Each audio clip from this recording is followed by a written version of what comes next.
Can you go kayaking in Boston Harbor? Yes, it is possible for you to go ahead with kayaking. However, there are some important things that you will need to keep in mind. Continue to read and we will share everything that you need to be aware about kayaking in the Boston Harbor. Back in the 1980s, Boston Harbor was one of the dirtiest in the country. Raw sewage was often dumped straight into the lake, just outside the picturesque north end of the city.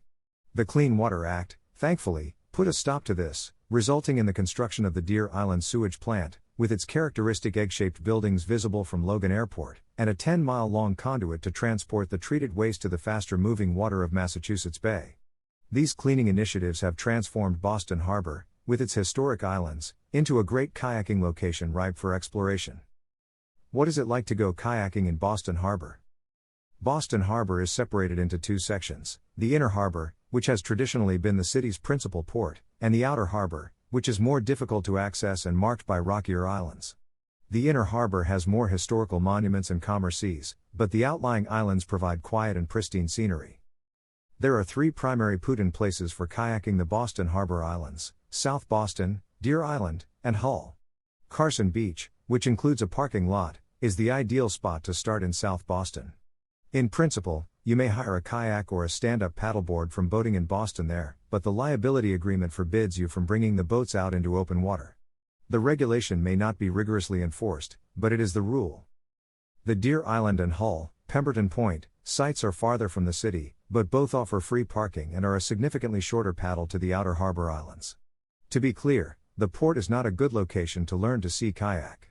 It's a crowded river teeming with cargo ships, yachts, and fast-moving ferries. In severe winds, the waves may become considerable, making it difficult for novice and even advanced kayakers to navigate.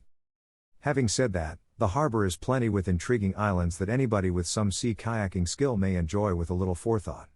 If you have the opportunity to visit Boston, Massachusetts, make your way to the Boston Harbor Islands for both history and nature. This kayaking tour will teach you how to kayak to Spectacle Island, Pettix Island, and other locations. Thompson Island. The first stop on a tour of the Inner Harbor, assuming you start from South Boston, is Thompson Island, which is home to Boston's Outward Bound program.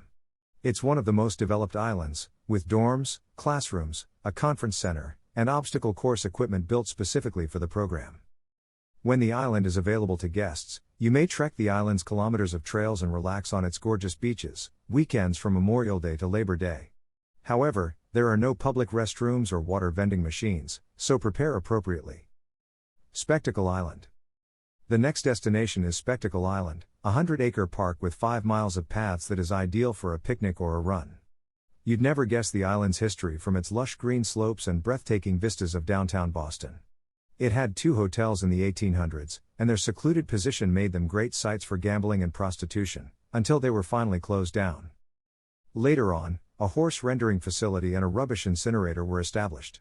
Following this pattern, the island was utilized as a waste dump during the 1930s and 1960s before being abandoned for another 30 years. Beginning in 1996, during the Big Dig project, when earth extracted from tunnels built in Boston was utilized to cover up the rubbish heap, Spectacle Island received a much-needed facelift.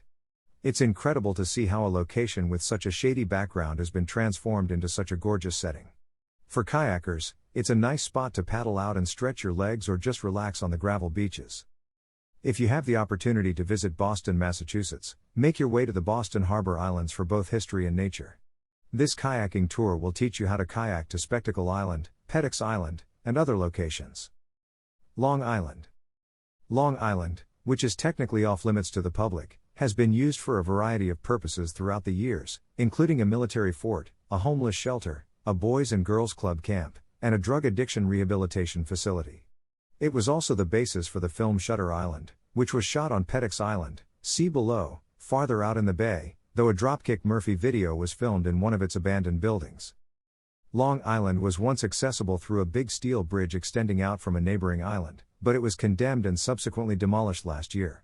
While it is not possible to disembark on the island, many of the buildings created for its varied functions may be viewed from the water, providing another peek into Boston's history. Lovell Island. Because it is so unspoilt, Lovell's Island is maybe my favorite island in all of Boston Harbor. And, like practically all of the harbor islands, it has a fascinating past. It is the location of Fort Standish, a turn-of-the-century complex of gun emplacements that have been abandoned to nature. You may trek one of the island's routes through these historic landmarks and conduct some urban exploring of the fort. If you have the opportunity to visit Boston, Massachusetts, make your way to the Boston Harbor Islands for both history and nature. This kayaking tour will teach you how to kayak to Spectacle Island, Pettix Island, and other locations. Final words. Now you are aware about the best places to go kayaking in Boston Harbor. Take a look at these places in detail and go ahead with your kayaking adventures.